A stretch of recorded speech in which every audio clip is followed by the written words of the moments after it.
All right, so a lot of you probably already saw the video of Thomas Massie getting jumped by the Loomer squad and questioned about basically being a Democrat and why he hasn't just switched over already, because a few Democrats have agreed with stuff he said, like reasonable things. Fortunately, Thomas Massie thought quick. He already had one cooking in the chamber, and he explained that he votes with Republicans 91% of the time.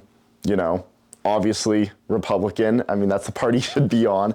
But he votes with them at 91% of the times. And when he doesn't vote with them, it's because they're doing something corrupt and ridiculous that goes against what being a Republican should be, such as, voting to protect pedophiles or increase spending or cause another unnecessary war or bomb a country or something like that. All this is true, by the way. You can look it up yourself. Thomas Massie has a 96% liberty score, which basically means 96% of the time he voted in favor of a conservative point, like something a conservative should be voting for. So he's very in line with conservative values, especially the ones that matter most. I think a lot of the stuff he votes for, or is at least most passionate about, is something most people can get behind, at least once they hear his logic behind why he's voting that way. Like, there's a reason why so many Democrats seem to get along with Thomas Massie, and it's not because he is one. He disagrees with them on a lot of things policy-wise, but what he believes in, he really does believe in, and he can back it up with some valid points. I think a lot of people can respect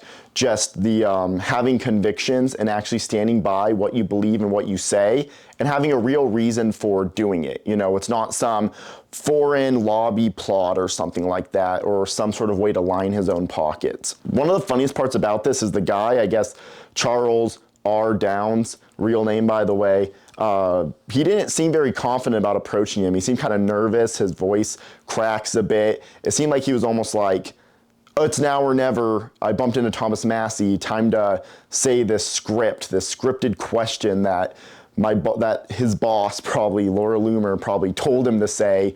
And why this bothers me so much is that it's just so disingenuous in every single way.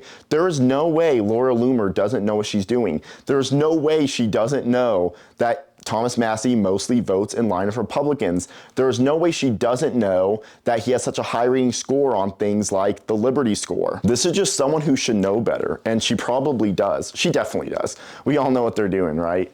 But it's just so disingenuous. Like, they know what they're doing. They know they're lying to their own followers, their own listeners, their own base, but they don't care. And I'm always suspicious of something where the person that is saying they're right about something, when they can't explain why they're right. For example, if someone's like, oh, this is why we should abolish the Department of Education, because ever since it's existed, the United States went from number one, at least debatably in education, to plummeting to the top, not even barely breaking the top 30.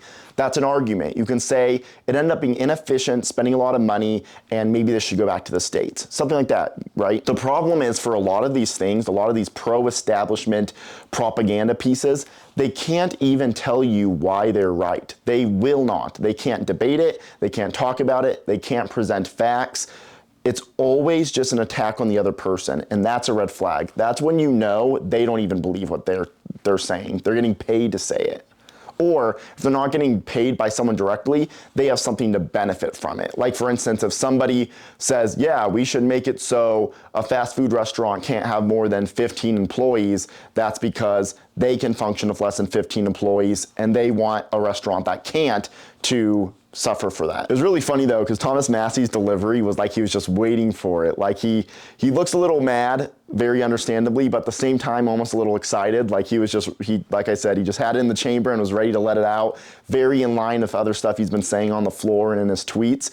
So I think they just met their match. You know, the propagandists are used to catching these people off guards and hitting them with some sort of illogical gotcha that only makes sense if you're barely paying attention. But, you know, it works. It works when they put on TV. But no, he had something to say back, and he's now ratioing everyone just with his own retweet of it. Safe to say this didn't exactly work. And another funny thing is, at the end of the clip, another reporter starts to ask, what do you think about Pam Bondi's involvement in all this? And, you know, Thomas Massie like pops back out from the hallway and he, you know, lights up. He's about to say something, probably say, you know, she needs to get fired or something like that.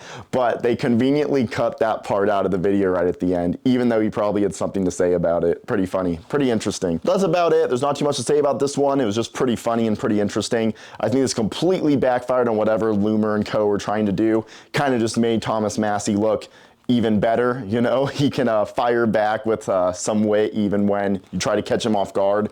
And everything he said was true, and everything they accuse him of doing is false, verifiably. All this is just factual, but I think it didn't work at all. The internet seems to agree. Dude, I was about to end the video just to see that they're doubling down. The Charles R. Downs posted this. Those Senator Adam Schiff eyes. Now they're trying to, now they're using eyes and blurry pictures and faces to try to like make in a simulation here. Like they really want the conservative base to be like, oh no, it's another Adam Schiff. He has his eyes. This is like, tell me they're not running out of ideas and they're getting desperate without telling me. Am I right? Just wanted to chime in at that because I didn't see that earlier, so I just wanted to add that because that's really sad. It gets even funnier when you notice the copium, like that Charles R. Downs guy is posting like, you know we won, when everyone on the internet is trying to make it sound like we lost and Thomas Massie is victorious. It's like, no, that's just how sentiment works. It didn't work, nobody bought it, everyone's laughing at you and everyone's cheering Thomas Massie on. That doesn't mean you win, and I don't know what kind of opposite day dimension they're living in. I mean, we all know, of course, they don't really believe this. This is all like theater for trying to trick like the few people they can to like believe that. They're trying to trick people to not believe the sentiment they're seeing online and be like, oh, it's everyone else that's wrong. Everyone else is accidentally thinking of this in the wrong way, but that's just not true, and they surely know that. He even goes on to say, Thomas Massie first attempted to run from our question. We can tell in the video that's not true because Thomas Massie was already walking when he walks up to him. Thomas Massie can be heard explaining quietly that he needs to get to something, which we see him head to. And of course, he didn't know the question yet.